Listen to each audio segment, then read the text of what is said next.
You're watching News Central now on News Central TV. I am Adebola Adedugba. The top stories of this hour. Notorious bandits leader Kachalla Sharme, others killed in rival clash in Kaduna State. Kogi State Assembly calls for sack of EFCC chairman. Tanzania opposition leaders released ahead of planned protests. Details shortly.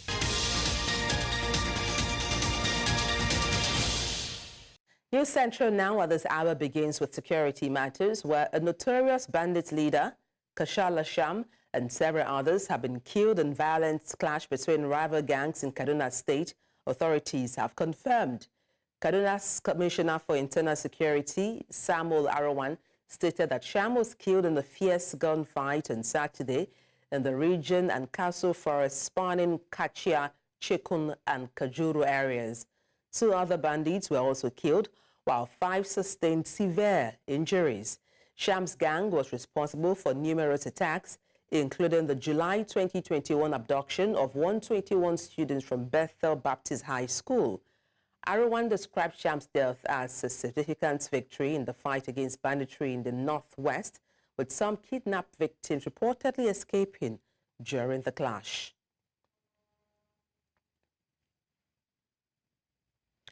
Away from the security matters, Senate leader Okpeyemi Bamidele announced that the National Assembly's probe into alleged economic sabotage in the petroleum sector will be conducted jointly by both legislative chambers.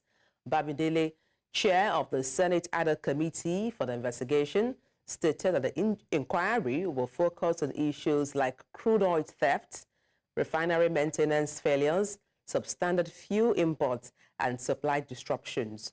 Contrary to reports, the Senate did not suspend its probe, but postponed hearings to address procedural matters.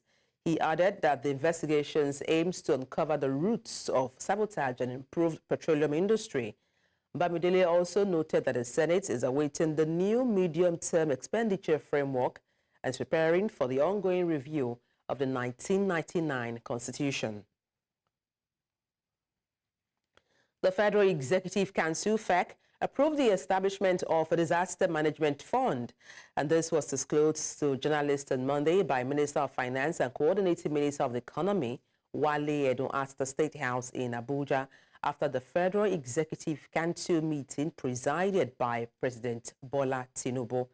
According to the minister, in this era of climate change, no matter the prevention measures in place, disasters will still occur.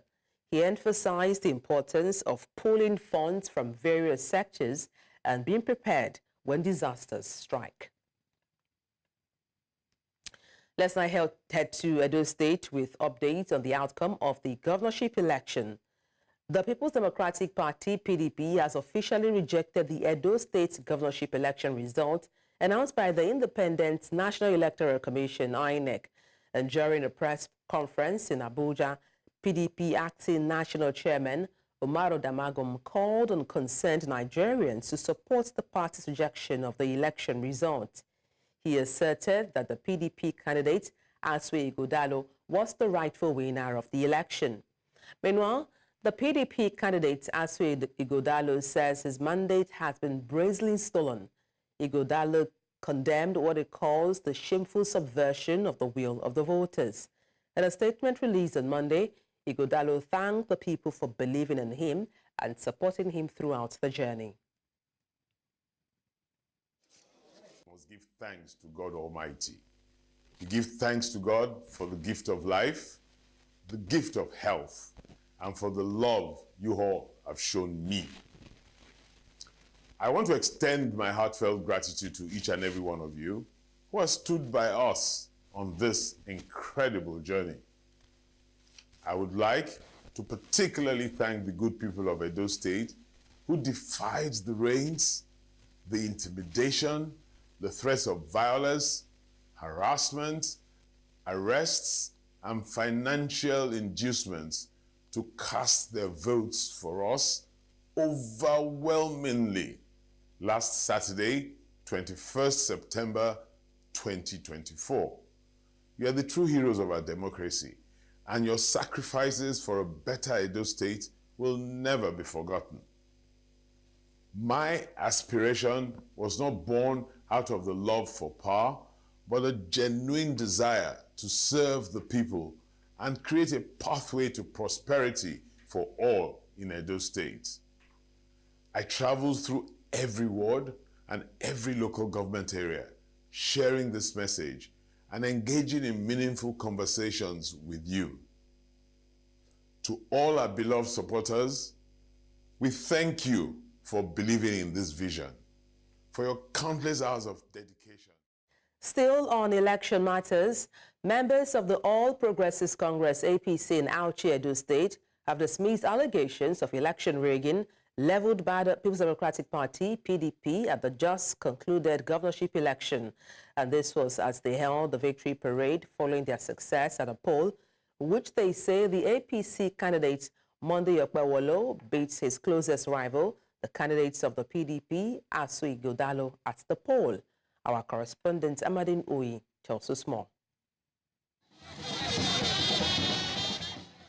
The celebration commenced at the APC office in Auchi, Edo State.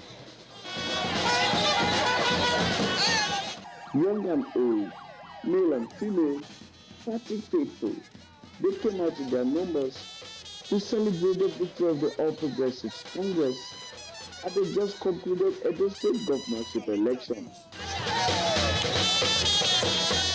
From there, they then commenced the victory parade along major streets of Auchi City. For our victory, I'm happy because for 8 years now we have been suffering. No good road, no good schools, no good hospitals. So today we are happy. Because all of us, especially in Edo North, we know Obaseki did not do anything. He underperformed. And when you underperform, you cannot get a second or a third term. You can see the mood of the people. They are happy that the government has changed from bad to good. Our people now have hope. The past administration did not do anything. Women, they are the super of APC. They are the head and the tail. We use our full effort to make sure we pull out PDP out of the government. Some presidents say the victory is a reward for their efforts during the poll. We work day and night to get victory. If PDP know that they don't have anything to do or to contribute or to even get the vote of our people because they really suffered us.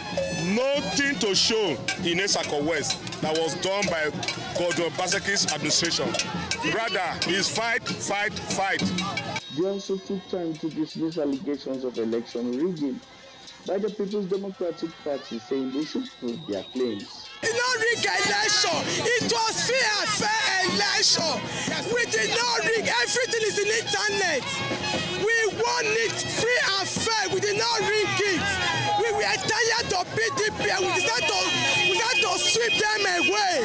Ask them if anybody's unit was rigged. The PDP voted in their various unit.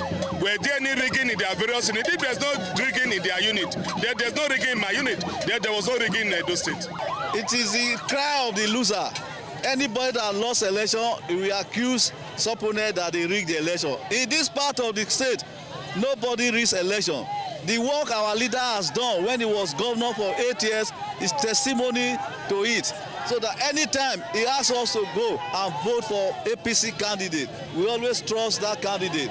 They expressed confidence that the newly elected governor will deliver on his promises to citizens of Edo State.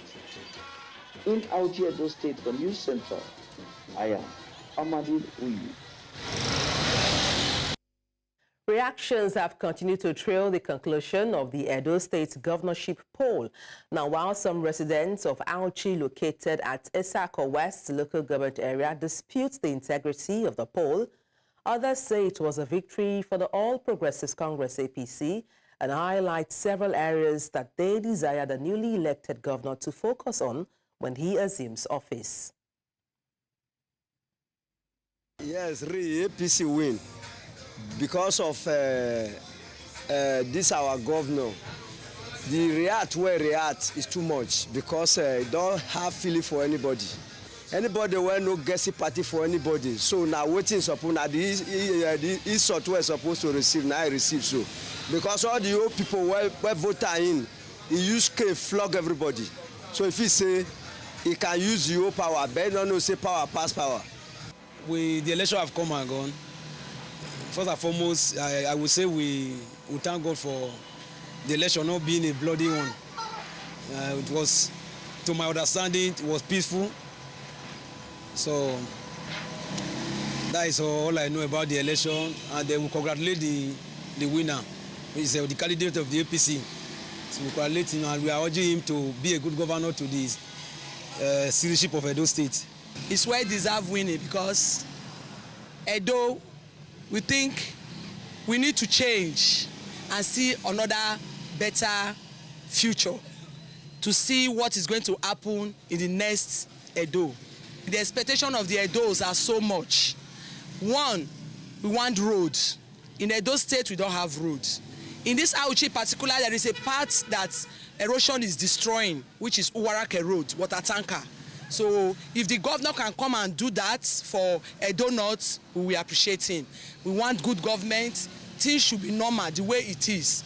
People that voted him, he should not disappoint them. This is a proper rob. They rob the PDP. Though the two are from my side, Isha.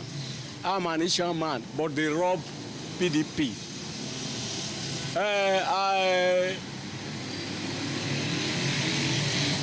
We the Edo people always say, we the Edo people always say, Edo not be Lagos, but Edo now has come to Lagos. There's no road. Nothing is working here in Edo State. So we're expecting the new governor to attend to people, the masses, what they need. The road, you see the road, there's no way to go to Benin, there's no way to go to Onitsha. People are stuck in one place. The most important thing is road. So the new governor should try and help the masses. Compared to the previous election being held in Edo State, so this one was quite free and fair. If you look at Edo State, don't have more industries in place, and most of the ones in past are falling. So you should focus on more in the industrial aspect of Edo State. Reactions have continued to trail the outcome of the governorship election held on Saturday in Edo State. Our correspondent, Austin Azo, is monitoring developments in Benin City, brings us details. The Edo State governorship election, conducted on Saturday, September 21st, by the Independent National Electoral Commission, a subsequent declaration of winner will not be forgotten in a hurry. That Adebola Monday of APC, having satisfied the requirement of the law, is hereby declared the winner and is returned elected. Though some party agents have accused both the electoral umpire and security of being partial, stating the party's intention to challenge the election results collated and declared. Our party, independently, Zenny Labour Party, will challenge the outcome of this election in the tribunal. We don't know of other parties what they will do, but we, as the Zenny Labour Party, will challenge it. Not because we want to be declared the winner, but we want to keep those in the helms of our affair on their toes, as I have mentioned before, just for the purpose of accountability and transparency. People, any evil done should be redressed and should not be left unattended to. Look at them. There's no celebration. It's only the APC leaders that are going to benefit from this fraud that are celebrating. So, INEC has done its worst, but we continue, we move on. The governorship candidates of the PDP, Aswe Godalo, in a broadcast, alleged that the poll was marred by voter intimidation, threats of violence, harassment, arrest, and financial inducements. Of this challenge, we must not be discouraged. The illusory triumph of evil over good is only temporary. Our journey towards a prosperous Edo State does not end here. On the other hand, the Labour Party governorship candidate Olumide Akpata, at a press conference in Benin, accused the PDP and APC of vote buying instead of engaging in free and fair election practices. What transpired on the 21st of September was not an election, but a transaction. It was enabled by those who chose to stay away, making it easier for the two dominant parties to afford a significant majority of the few votes on offer. In another development, some respondents in Benin have highlighted areas they want the incoming governor to focus on. Most expectation, he should continue from where the previous government starts, policy-wise, infrastructural-wise, and project execution. I expect him to be an open governor, an accessible governor. Secondly, I expect him to appoint the very best people, the most courageous people of this state. I want to see a governor who will actually respect our traditional institution. That, for an Edo man, is key and is number one. The issue of roads should be tackled. In Edo State here, I noticed that virtually all the roads, especially the federal roads, are in a very bad state. If the primary purpose of government is to guarantee security and welfare for its people, it therefore means that the governor-elect of Edo State must prioritize the welfare and security of his people. In Benin, for News Central, I'm Austin Azu. Let's go for a break. When we return, we'll bring you news on EFCC and Yahaya Bello. Join us again.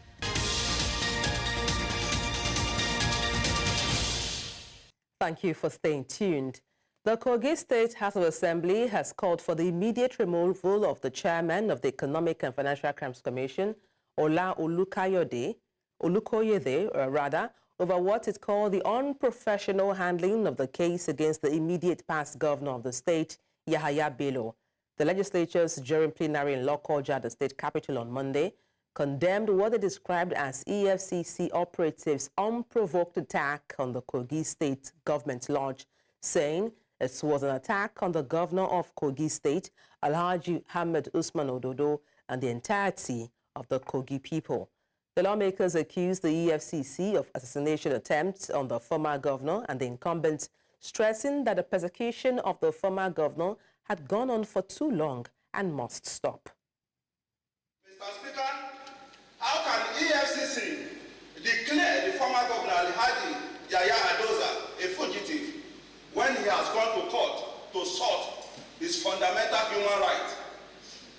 Enough is enough, Mr. Speaker. It is high time we rise, because an injury to one is an injury to all. This is an embarrassment to Kogi State. How can the agents of EFCC mobilize themselves in their numbers to the liaison office in Abuja, destroying the properties of Kogi State? This is a big slap to our dear state, an attempt to arrest on government lodge. I stand under the protection of Mr. Speaker on the floor of this House chamber that EFCC should be called into order and call on this unholy act, because this can happen to anyone. And the question I want us to ask, and I would love to ask the EFCC about the act, is that what exactly is their motive? And we have discovered that all is well in our record, from the budgetary down to the assembly. There was no issue of money missing. The FCC has been calling on our own leader, who has played his part in the state, has contributed so much. Away from that, Nigeria's Minister of Defense, Mohammed Badaro, addressed the 79th United Nations General Assembly, UNGA, emphasizing Nigeria's long-standing commitment to international peace and security. Badaro made it known at the summit of the Future Interactive Dialogue 2, Enhancing Multilateralism for International Peace and Security. This highlighted the deployment of over 200,000 troops in UN operations. The minister called for reform of the UN Security Council to ensure Africa is represented with permanent seats, arguing that this will enhance global stability. Badaro called on the international community to intensify efforts to control proliferation of small arms and light weapons in conflict zones, particularly in the Sahel region. And now let's switch gears to education matters, where the staggering 200% increase in boarding fees for model colleges in Lagos has elicited reactions from parents and guardians alike. Now, while some of these parents demand immediate reversal, others demand a boarding school management comprised of parents to enhance financial transparency in all schools. Our correspondent, Omolola Ololade, tells us more. September marks the beginning of a new academic session in Nigeria, as students are excited to return to school. However, parents, guardians and their wards across model colleges in Lagos may not share the same sentiment due to a sudden increase of almost 200% in boarding fees. The recent increase from 35,000 to 100,000 amidst the present economic challenges elicited different reactions from Nigerians, one of which is the recent protest by parents demanding an immediate reversal of the new fees. Beyond the protest, some parents were adversely affected as they could not handle the increment. We have had 3 parents have passed on merely from the shock of the increment. As you can see, the increment not only came at a time when most parents had already paid the extant fees, but with the situation of things socioeconomically in the country, is not something that most people can bear with at all. One of the parents in an interview with News Central Television emphasized the importance of creating a boarding school management committee to enhance financial transparency in all schools. What we are saying is that there should be a committee as laid down by the law, by agreement, that says there should be a BSMC, this PF on one side and the principal of school management on the other side. So it should be a joint decision. Before now, there's been no participation by parents. And we do hope that with the intervention of the House of Assembly, more parents will be brought on board to participate. While parents and guardians disapprove of the fee hike, the Lagos State Ministry of Basic and Secondary Education argued that the increase is necessary to maintain student welfare, particularly feeding and janitorial services. Educators, however, believe the government must prioritize basic education and do all it can to make it accessible to all, regardless of their socioeconomic background. Is this what we want, really, as a nation? Is this what we want? Is this the challenge, we want to be faced with? It is optional, but I do feel that government is able to help, to subsidize. The question for most parents at the moment is not whether the recent fee hike will address noticeable loopholes in the boarding student welfare, but whether will they be able to afford to keep their wards in these boarding schools going forward. In Lagos for News Central, Omolola Ololade. Gender rights advocates have called for strengthening of existing laws that will help tackle sexual and gender-based violence and bring an end to the rising cases of femicide in the country. They expressed concern over the stigma and shame experienced by victims and also the culture of silence which continues to empower perpetrators. Our correspondent, Edo Joseph, tells us more. Femicide, which is an intentional killing of women and girls on the account of their gender, is a serious crime that is on the rise in Nigeria. Some recent cases of femicide include the arrest of Paul Jeremiah, a 20-year-old undergraduate, by the Kogi State Police Command for kidnapping and murdering Damilola, a 19-year-old first-year student, when dissatisfied with the ransom offered by her family. Also, the arrest of Ayomide Adeleye, a 200-level philosophy student who confessed to the murder of Christiana Idowu, a 300-level student of the Federal University of Agriculture, Abeokuta. Justina Nkang was murdered and dismembered by her boyfriend. Damian Okoligwe, a 400-level student of petrochemical engineering at the University of Port Harcourt. The deceased was a 300-level undergraduate student. To date, no justice. Celine Ndudim and Afiba Tando vanished after visiting one Andrew Amechi. They are missing till date. These cases are just a few examples of what has happened this year alone, and it reflects a growing pattern of gender-based violence and femicide that is becoming frequent in our society. A 2022 report claims that at least 401 women died from sexual and gender-based violence in the country, and many of these cases have gone unreported, leaving families of the victims devastated amidst the culture of silence. We need to strengthen existing laws that address SGBV and ensure its enforcement. Perpetrators of femicide must face swift and adequate punishment to deter future crimes. It is critical to break this silence surrounding femicide in Nigeria. Public education programs that dismantle harmful gender stereotypes and promote gender equality can help reduce this culture of violence. To effectively combat femicide, the government and other stakeholders have been tasked to unite in the fight against femicide, calling on families and loved ones of victims to discuss the culture of silence, which continues to empower perpetrators.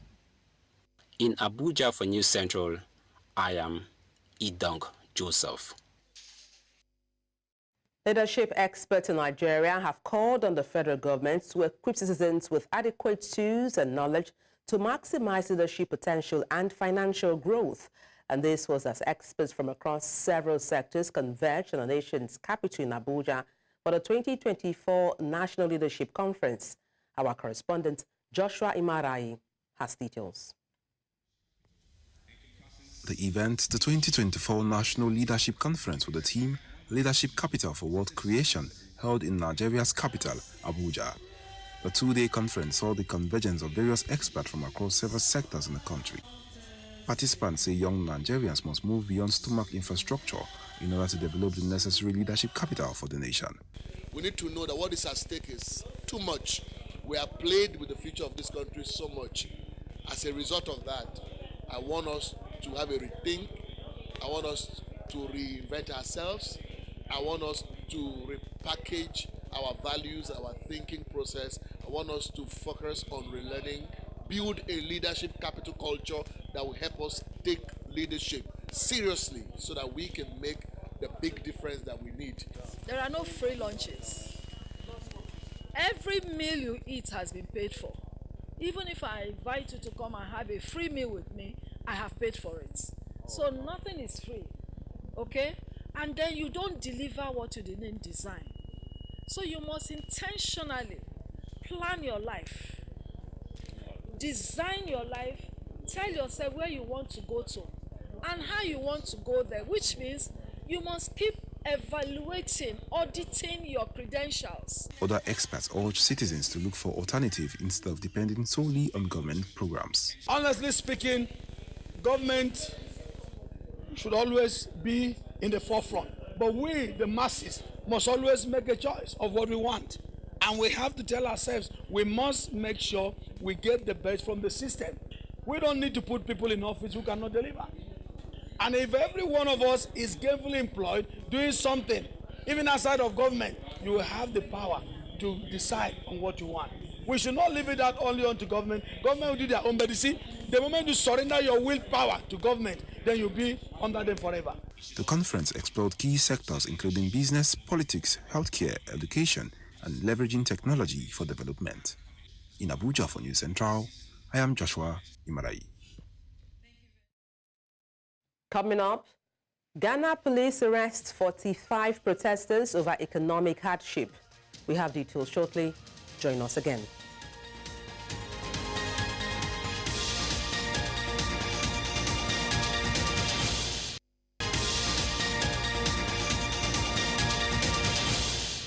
Thank you for staying with us. The news continues in West Africa, where Ghanaian police arrested 3 more protesters, including Oliver Baka Vamoa, leader of the Democracy Hub Group, following clashes during demonstrations in Accra. Now, this brings the total of 45 arrests after 42 people were detained in the previous day. The protests, sparked by concerns over illegal mining and economic hardship, began on Friday and were set to continue through Monday. Demonstrators, mostly youths, marched through Accra with placards voicing frustrations over environmental destruction and government mismanagement. Police accused the protesters of unlawful assembly and attacking officers. According to the police spokesperson, Grace Ansah Crofi, the arrested individuals will face charges including obstructing traffic, damaging property, and causing disturbances. We head to East Africa, where Tanzania's main opposition leaders, Freeman Mbowe and Tundu Lissu, were released on bail on Monday night, according to the party Chadema. The two had been arrested earlier in the day in Dar es Salaam ahead of a planned protest against alleged killings and abductions of government critics. Mbowe, Chadema's chairman, was arrested on the street, while Lissu was taken from his home by a convoy of police vehicles. Despite being granted bail, Mbowe chose to remain in custody until all party members and supporters arrested during the protests were released. Police had deployed riot forces, detaining 14 people for defying the protest ban, and the protests followed the death of Chadema leader Ali Mohammed Kibau, who was abducted and killed. In Sada, Morocco, 10 people were killed over the weekend after floodwaters swept away a bus, authorities confirmed. Initially, 2 deaths were reported, with 14 people missing after heavy rainstorms. Authorities later recovered 8 more bodies and 13 survivors were rescued, according to the health ministry. 7 people remain missing. Earlier this month, similar floods claimed at least 18 lives in southern Morocco, where the Sahara Desert meets rare heavy rains.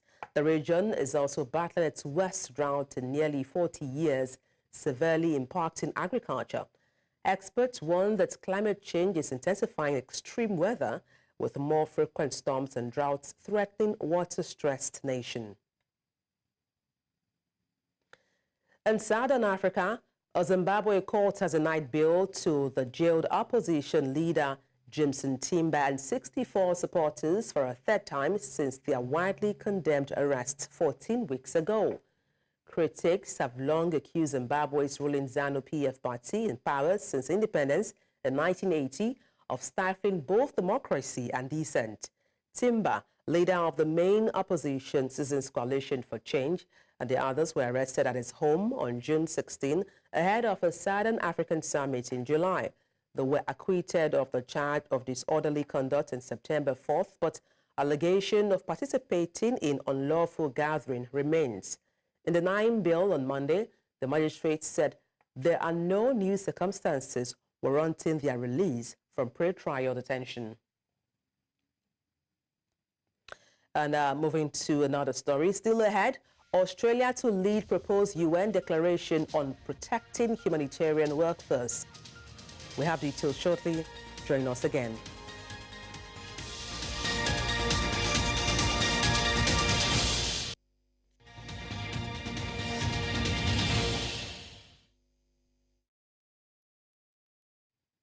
And Australia is leading a new effort at the United Nations to protect aid workers in conflict zones.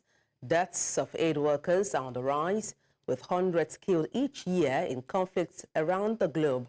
The death of an Australian aid worker in Gaza earlier this year has sparked the Australian push and a hope all countries can agree those helping others in need should never be a target.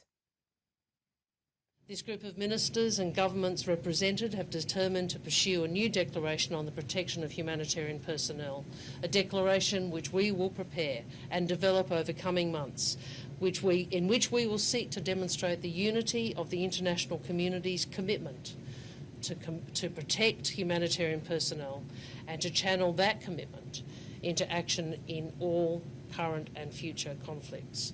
All countries will be invited to join the declaration. We are deeply concerned, we're alarmed by the escalation and the loss of civilian life, both in Lebanon and also the attacks into Israel. We have consistently said we wish to see de-escalation. We believe a wider regional conflict is not in the interests of any of the peoples of the region. Let's now head to New York for updates on the UN General Assembly, where media organizations are powerful drivers for advocacy and action on the SDGs. By leveraging resources, talent, and content to accelerate progress towards achieving the 2030 agenda, The industry is a key ally in driving forward social, economic, and environmental progress. Media organizations are parts of the UN SDG Media Compact to deliver social impact and inspiring action across the industry in support of the SDGs. So we created the SDG Awards to really, we're a signatory, we're part of the members of the Media Compact, and the SDG Award, our way of exploring that. So we have this year, in 2024, Open Planet was a recipient, as well as Ubongo was a recipient of the MIP SDG Award. And we received 70 submissions this year from 26 different countries. And that's huge. That's companies from around the world telling us we're doing great things that are impacting audiences. In line with our focus on the SDGs, we have a couple of awards that come to mind immediately, focused around SDG 5, and so women. And we've got awards that highlight women's achievement in science in partnership. That's another SDG. With Sony is one of them. Another one is with Estee Lauder. And, you know, a lot of these activities are driven by employee engagement. You know, our work with the World Health Organization, with UNESCO around our SDG program. We have a partnership with the Sustainable Development Solutions Network around a program, an event series called Science for Sustainability. What we were hearing from lots of organizations globally is just we haven't got access to really high quality, beautiful visuals that can really help us drive home our storytelling. It's stuck behind a paywall or it's gathering digital dust somewhere. Information integrity is only achievable with an independent, free, and pluralistic media. The UN Global Principles for Information Integrity underscores that robust and urgent responses are needed to support public interest news organizations, journalists, and media workers. Stakeholders believe that the principles call for protecting press freedom and promoting ethical conduct within the media. More and more journalists actually finding themselves the subject of attack. It's such a pleasure to be here this week to witness understanding that we as a global community have to go much further than just counting, unfortunately, colleagues that have died or have suffered from violence. And only last year we had 99 colleagues die around the world. This year is not looking much better. 44. I look at the digital divide as a disadvantage to combating misinformation and disinformation by the media, because sometimes it's not everyone that has access to information. And the fact that there is lack of access to information, there are groups in my community that will come across wrong messages, propaganda, hate speech. But then again, because of the digital divide, lack of access, the next time they'll be able to go online, the next time they'll charge their phone, they won't even come across the message to correct that. So you find that the damage sometimes it is already done, and there is little you can do to correct that damage. There are things we can do, and there are things we are doing. Part of it is about training journalists to spot information that's not true, disinformation or misinformation. So there's a lot of money going into training of young journalists around the world, particularly in markets where there's an aggressive push state actors from elsewhere in the world to put falsehoods into the public domain. And that's done. That training is often done by our non-profit organisation, BBC Media Action, in places, for example, like Ethiopia and Sudan. And it's important to remember, to Frida's point, that not everybody who's receiving that misinformation. Up next is sports news. And in sport, Nigeria under-19 women's team, Junior Yellow Greens, on Monday made history by beating test-playing nation Zimbabwe by 1 wicket at the ongoing Africa under-19 World Cup qualifiers in Rwanda. The victory will be the first time the women's cricket team will beat any of the International Cricket Council's 10 test-playing nations, which are usually regarded as the elite cricket-playing nations. In the game played at the Gahanga B Cricket Oval in Kigali, Zimbabwe won the toss and opted to bat first. Zimbabwe's opening batter, Beloved Biza, racked up 33 runs off 36 balls to help the Southern Africans reach 77 runs, all wickets out in 19.4 overs. Conversely, player of the match, Nigeria's Lilian Ude, was instrumental in limiting their more illustrious opponent with her 3-wicket haul, 8 runs conceded and 2 maidens in 4 overs. A total of 8 teams are taking part in the qualifiers, which will see only the top teams qualify for the World Cup in Malaysia 2025. The tournament, which began on Sunday, will end on the 29th of September. And now to football. Bottom team, Libya, have opted to host Group D leaders, Nigeria, at the Matter of Benina Stadium in their 2025 Africa Cup of Nations qualifying match day 4 encounter. The facility is located in the city of Benina, some 19 kilometers outside the country's second city, Benghazi. Known previously as Hugo Chavez Stadium, the stadium is a 10,000 capacity facility with an artificial turf. Both countries will first clash at the Godswill Akpabio Stadium, Uyo, on Friday, the 11th of October, before the battle in Benghazi on Tuesday, 15th of October.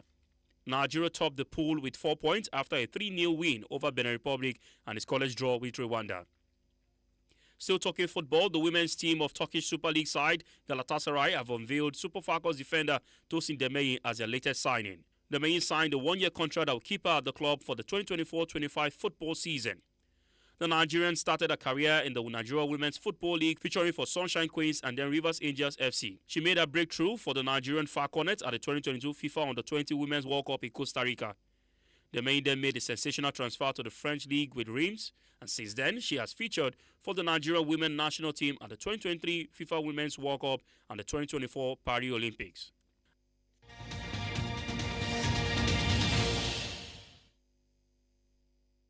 And that's all on the news. Let's take a look again at some of the major stories. Notorious bandit leader Kachalla Sharme, others killed in rival clash in Kaduna State. Kogi State Assembly calls for sack of EFCC chairman. Tanzania opposition leaders released ahead of planned protest. Send your eyewitness report to the WhatsApp number on the screen and do follow us on social media. We are at News Central TV. You can watch us live on DSTV, channel 422, Star Times, channel 274, Avo TV, and YouTube. Many thanks for watching. I am Adebola Adedugba. It's bye.